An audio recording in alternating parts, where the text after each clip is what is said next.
So, you're thinking about moving to Hong Kong? Or maybe you already did, and now you're standing on a packed MTR platform wondering why no one warned you what this would actually feel like. Well, this is the video I wish someone made before I moved. Not the Instagram version. Not the top 5 fun facts fluff. The real stuff. The stuff you only find out after you land, when it's too late to turn back. Let's get into it. Hong Kong is intense. There's no easing into it. The city hits you all at once. Sky-high buildings, neon lights, endless crowds, and that sticky, humid air that wraps around you like a wet blanket.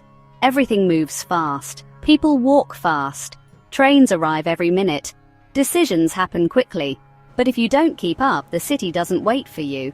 And that's the first shock. Hong Kong doesn't slow down for anyone. You either learn to keep pace or get left behind. Let's talk about space, or rather the lack of it. Your first apartment will likely be the size of your childhood bedroom, if you're lucky. I'm talking studio units where your bed touches the sink, bathrooms where you can brush your teeth, shower and wash your feet all at once. And rent? Eye-watering. Even a tiny place in a walk-up building with no elevator can cost $1,500 USD a month or more. Forget living rooms or dining areas. You'll learn to do everything: sleep, eat, work, exist in one small room. You get creative. And yes, you'll Google minimalist storage hacks more than you'd like to admit. But the location? That's what you're really paying for. In Hong Kong, it's all about proximity. To the MTR, to work, to the wet market, to the action. Because public transport is king here. And honestly, it's amazing. The MTR is clean, efficient, punctual, and air-conditioned. Buses and minibuses go everywhere. You don't need a car. In fact, most locals don't even drive. Between Octopus cards and Google Maps, you can navigate the city like a pro within weeks. Just be ready to stand. A lot. Especially during rush hour. And learn the unwritten rules. Don't talk loudly, don't block doors, and never, ever stand on the left side of the escalator. Language is another curveball. Yes, English is an official language, but don't expect to use it everywhere. Street signs, yes. Government forms, mostly. But everyday life, Cantonese dominates.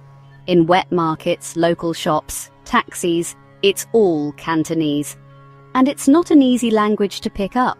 So you end up doing a lot of pointing, miming, and smiling awkwardly. Some locals will try to speak English. Others won't. That's not rudeness, it's just discomfort. Apps help. And if you stay long enough, you'll pick up phrases. But don't rely on English to get you through everything. It won't. Let's talk money.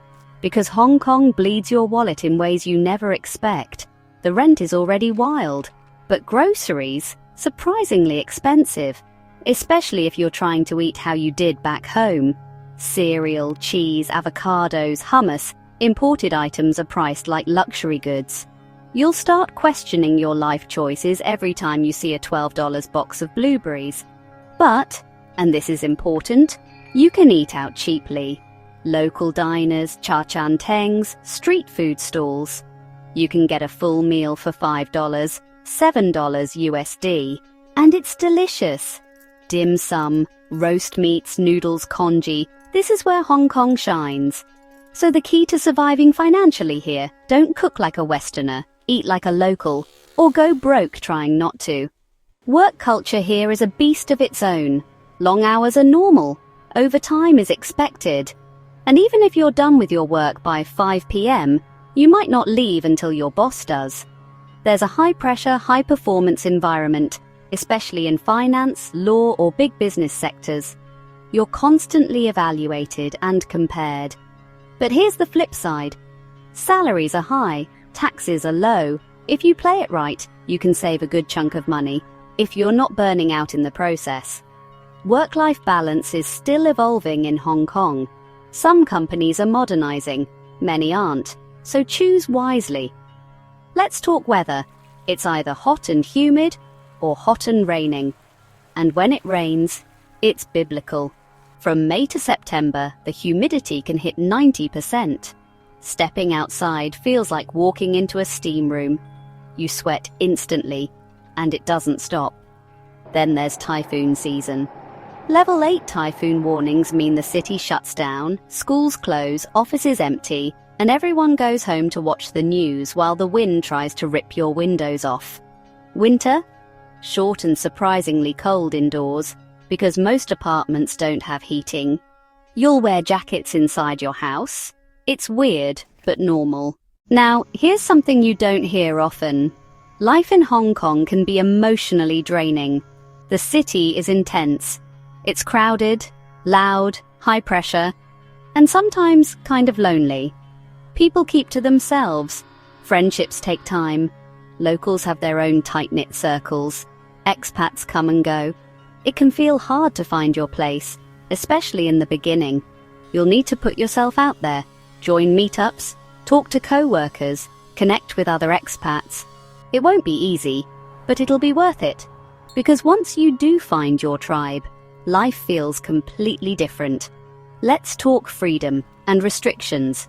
Hong Kong used to be known for its wild freedom and energy, but things have changed in recent years. And depending on your background, your work, or your social interests, you'll notice it. Politics are a sensitive topic. Freedom of speech, once taken for granted, now has boundaries. Certain topics are off limits. Protests are no longer part of daily life. It's still safe, very safe, but it's also more watched, more cautious. You may not feel it day to day, but it's there, and it's something to be aware of. Not fearful of, but aware. Healthcare, though, excellent. Public hospitals are modern and affordable. Private clinics are fast and efficient, if you can afford them.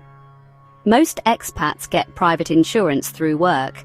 Be prepared for the dual system, long waits in public care, lightning-fast treatment in private ones. And if you ever need a specialist, book early, they fill up fast. Dental and vision care are good too. Just remember, everything's out of pocket unless you have insurance. There's also this strange duality in Hong Kong. East meets West. One moment, you're in a 70-year-old wet market buying live fish. The next, you're sipping $15 cocktails on a rooftop bar overlooking the harbour. It's the contrast that defines the city. Luxury and struggle, street food and fine dining, Taoist temples next to glass skyscrapers. And as an expat, you live between those two worlds, constantly shifting from local culture to international comfort zones. That duality, it's beautiful, but it can also be disorienting. It forces you to examine who you are and who you're becoming. Weekends here are your salvation, because in just 30 minutes you can escape the chaos. You can hike up Dragon's Back, ferry to Lama Island, wander the beaches of Sai Kung, or find a hidden waterfall in the New Territories. Hong Kong is a concrete jungle, but it's also wild, green and full of nature. If you know where to look, make the most of it. Don't spend all your weekends in malls or bars. The city's soul is in its mountains, its islands, its trails. And finally, here's the thing no one ever told me. Hong Kong will change you. You'll become faster, sharper, tougher. You'll learn to navigate crowded streets, office politics, housing chaos, cultural walls, and still show up on time, ready to hustle.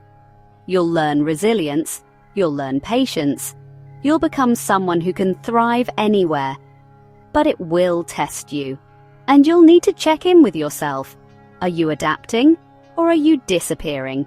Because in a city that never stops, sometimes the hardest thing is stopping. Would I move to Hong Kong again? Yes, absolutely. But I'd come more prepared. I'd come knowing that it's not just a city, it's a storm.